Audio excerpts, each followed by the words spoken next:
Кышка камылганы жайда баштады бекеринен айтылбаса керек. Көз ачып жумганча дагы 1-2 ай өтөт да күзгү жыйын терим болуп отуруп, анан суук кантип түшүп калганын байкабай калабыз. Албетте кышында жарык өчүп калып, же алыскы аймактарга отун суу жетпей калган учурлар азыр аз деңизчи. Бирок ошентсе да камылгага эртелеп маани берүү ашыктык кылбайт. Кышка даярдык маселеси мамлекеттик деңгээлде да көтөрүлүп, ушул аптада президент энергетикалык тармактын кышта үзгүлтүксүз иштөөсү үчүн тиешелүү мекеме жетекчилерине бир катар тапшырмаларды берди. Азыркы учурда Бишкек жылуулук борбору толук реконструкциядан өткөрүлүүдө. Буга чейин Токтогул ГЭСинин бир нече агрегатын толук оңдоодон өткөрүү иштери башталган. Ал эми 2 жыл мурун өлкөнүн энергетикалык көз карандылыгын жоюу максатында Датка Кемин энерго шакекчеси курулуп, ишке берилген. Кышка карата көрүлүп жаткан камылга жана Кыргызстандын энерго системасында кандай бурулуштар орун алууда? Кененирээк кабарчыбыз Бурулай Бусурманкулова айтып берет. Өтүп бараткан жумада президент Алмазбек Атамбаев улуттук энергетикалык холдинг компаниясынын төрагасы Айбек Калиевди кабыл алып, өлкөнүн энергетикалык системасы алдыдагы жылытуу мезгилине даярдык көрүү боюнча жүргүзүлүп жаткан комплекстүү жумуштар, ошондой эле өлкөнүн энергетикалык тармагын өнүктүрүүгө инвестиция тартуу багытындагы чаралар туурасында маалымат алды.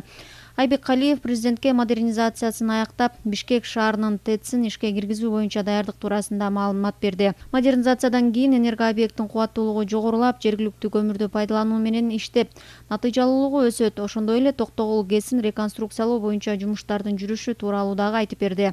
Президент Алмазбек Атамбаев күз-кыш мезгилинде калкты энергия менен туруктуу камсыз кылуу үчүн алдыдагы жылытуу сезонуна сапаттуу даярдык көрүүнүн маанисин баса белгилеп, өлкөдөгү энергетикалык долбоорлорду өз мезгилинде жана сапаттуу ишке ашыруу боюнча бир катар тапшырмаларды берди.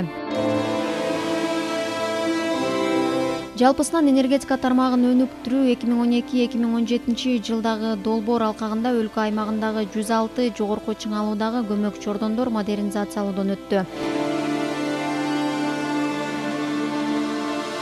Алардын бири Кара суу көмөк чордону толугу менен жаңыланды. Муну менен түштүктө кезектеги өчүрүү түшүнүгү жоюларын адистер ишендирүүдө. Жогорку чыңалуудагы көмөк чордондун жаңыланышы менен райондогу 500 миңге жакын калктын жана ири соода борборлорунун жарыкты кенен пайдалануусуна шарт түзүлдү. Раньше тоже можно было определить, но там аналоговые приборы были. Мурда деле ушундай башкаруу системасы болчу, бирок аналогдук жабдык болгондуктан кубаттуулугу аз болуп, жай иштечү. Азыр Т1, Т2 деген трансформатор орнотулду. Бул деген эгерде бирөөсү иштебей кала турган болсо, экинчиси автоматтык түрдө иштей баштайт да, электр жарыгын берүү үзгүлтүккө учурабайт. Көмөк чордондордун кубаттуулугу артып, жаңыланышы элге үзгүлтүксүз сапаттуу энергия берүүгө мүмкүнчүлүк берет. Көмөк чордондор өндүрүлгөн энергияны элге жеткирсе, энергияны суудан бөлүп алган Токтогул ГЭСинде кошумча курулуш иштери кызуу жүрүп жатат. Курулуш иштери аяктаган соң ГЭСтин агрегаттарын жаңылоо иштери башталат. Система тиристерного самовозбужденияны алмаштыруу киргизилген планга. Бул каражат обществонун собственный средства болуп эсептелет. Жылдын аягына чейин бул экинчи генераторго жаңы система возбуждения коебуз. Токтогул ГЭСи 1975 жылы ишке берилген. Станциянын жабдыктарынын көпчүлүк бөлүгү эскиргендиктен аларды толугу менен алмаштырууну талап кылат. ГЭСти реконструкциялоо долбоорунун биринчи фазасында 500 киловольттук кабелдик линиялар алмаштырылып, генераторлор жана электромеханикалык жабдыктар калыбына келтирилет. Экинчи фазасында 2 жана 4 гидроагрегаттар алмаштырылат. Долбоордун жалпы суммасы $250 миллион. Инвестору Азия өнүктүрүү банкы. Мындан тышкары Камбарата 2 ГЭСинин экинчи агрегатын пайдаланууга берүү планда бар. Ал ишке киргенде станциянын кубаттуулугу 120 мегаваттка көбөйөт. $138 миллион бул долбоорду Евразия өнүктүрүү банкы каржылоодо. Бишкек жылуулук борборун жаңылоо энергетикалык ири долбоорлордун бири. Анын реконструкциясы 3 жыл мурда башталган. Бишкекти жылуулук жана жарык менен камсыздаган борбордун жабдыктарын алмаштырып, жаңы курулуш иштерин жүргүзүүгө $386 миллион сарпталды. Бишкек жылуулук борборун реконструкциялоо жана модернизациялоо долбоору аягына чыгып калды. Азыр мен турган жердеги бул 2 агрегат тең толук реконструкцияланып иштөөгө даяр. Булардын ар биринин кубаттуулугу 150 мегаваттан. Жаңыланган 2 агрегат тең текшерүүдөн өткөн. Ага керектөө башталган күнү иштөөгө даяр. Станциянын кубаттуулугу 812 мегаватт болот. Чыгарган жылуулук 1200-1300 гигакалория саатына. Ошондо биз режим боюнча иштейбиз. Диспетчер кандай режим берсе, ошону менен иштейбиз. Орто эсеп менен 500-600 гигакалория кыштын убагында чыгарчы. Ошонун где-то 60%-ын эки жаңы блок чыгарат, калганын эски жабдуулар жардам берет.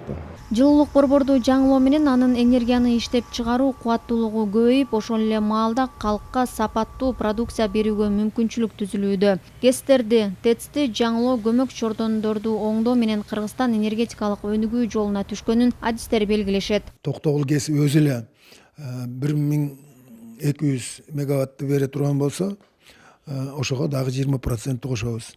Но в то же время анын төмөн жагындагы каскадтын ГЭСтери дагы мындай оңдолуп түзтөлүп жатат. Төмөн жагында дагы 4 ГЭС бар да.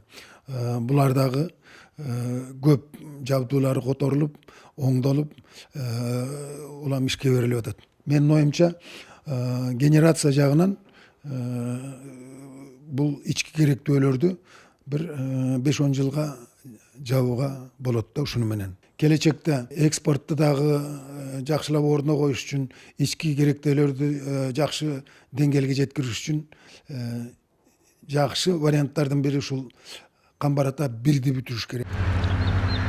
Энергетика системасында дагы чоң өзгөрүү болору күтүлүүдө. Каасамин долбоорунун алкагында датка көмөк чордонуна жанаша ячейка, тактап айтканда кошумча электр жабдуунун курулушу башталат. Каасамин долбоору Кыргызстандын ички керектөөсүнөн арткан энергияны Пакистан, Ооганстанга экспорттогонго мүмкүнчүлүк берет. Бурулай Пусурманкулова, Тимур Сыдыков.